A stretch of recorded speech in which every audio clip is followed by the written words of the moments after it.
ইলিশ মাছ দিয়ে পেঁয়াজ আর মরিচ ফাড়াত করে রান্না করব। আর ইলিশ মাছটা আমি আজ ভেজে রান্না করব না, সরাসরি মানে মশলা মেখে কাঁচা রান্না করব।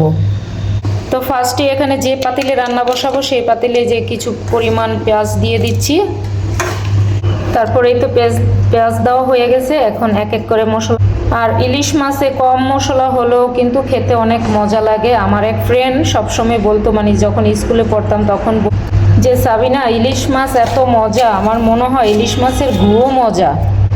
তারপর এই তো তেল দিয়ে দিচ্ছি পরিমাণ মতো। ইলিশ মাছে যত মশলা কম হবে খেতে ততই ভালো লাগে। জানি না, আমার কাছে এটা ভালো লাগে, কার কাছে কেমনটা লাগে সেটা বলতে পারি না, কিন্তু যেটা সত্য কথা ইলিশ মাছে কম মশলা হলেই কিন্তু খেতে বেশ মজা লাগে। তো এই যে মশলাগুলো একদম পেঁয়াজগুলো হাতে ডলে অনেকটাই নরম করে ফেলবো, আমি মেখে ঝুঁকে রান্না করব।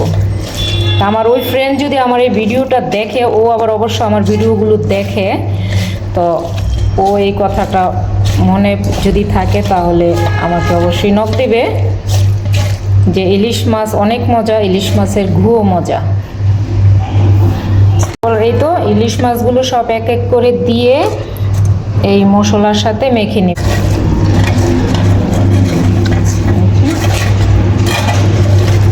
এভাবে কে কে তোমরা খেতে পছন্দ করো কমেন্ট করো বন্ধুরা। আমার মনে হয় এটা অনেক বাঙালিরা এইভাবে কাঁচা মাছটাকে রান্না করে। বিশেষ করে ইলিশ মাছ, আরও কিছু কিছু মাছ আছে যা না ভেজে রান্না করে খেতে কিন্তু অনেক ভালো লাগে। আবার কিছু কিছু মাছ আছে করকরা, মানে কঙ্কালের মতো ভেজে কুরকুরে করে খেতে ওটা আরও বেশি ভালো লাগে। সব মাছ কিন্তু না। আর এক্সট্রা ঝালের জন্য কিছু কাঁচামরিচ রেখেছি ছিঁড়ে। এই মরিচগুলো প্রচুর ঝাল, তো অল্পই দিয়েছি। তারপর পরিমাণ মতো পানি দিয়ে দিব।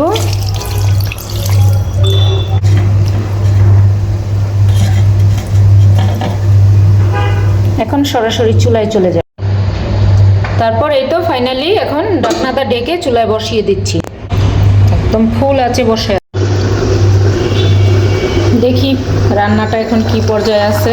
অনেক সুন্দর বলক চলে আসছে। আর এই ভুনার ঝোলটা রাখবো একটু মাখা মাখা টাইপের। এত সুন্দর ফ্লেভার ছুটছে কি আর বলবো বন্ধুরা। আরও 10 থেকে 15 মিনিট রান্না করব।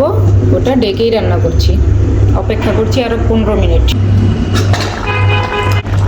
দেখো দেখো বন্ধুরা কি পরিমাণ লোভনীয় কালার চলে আসছে। আচ্ছা, এই ঝোলটা দিয়ে কয় প্লেট ভাত খাওয়া যাবে সত্যি করে বলে যেও কিন্তু কমেন্টে। রান্না তো প্রায় শেষ, তো এখন সুগন্ধি পাতা দিয়ে দিচ্ছি। এই সুগন্ধি পাতাটা দিয়ে দিলে রান্নার গ্রানটা মানে আরও বেশি বের হয়। সুগন্ধি পাতা 2 মিনিট ডেকে দিব যাতে সুগন্ধি পাতার ফ্লেভারটা পুরোটা ছড়ে যায় পাতিলে। তারপরে এই তো এই যে দেখো রান্নাটা হয়ে গেছে। এখন চুলাটা নিভিয়ে দিচ্ছি। দেখো কি সুন্দর কালার আসছে। এখন শুধু খাওয়ার পালা। খাওয়া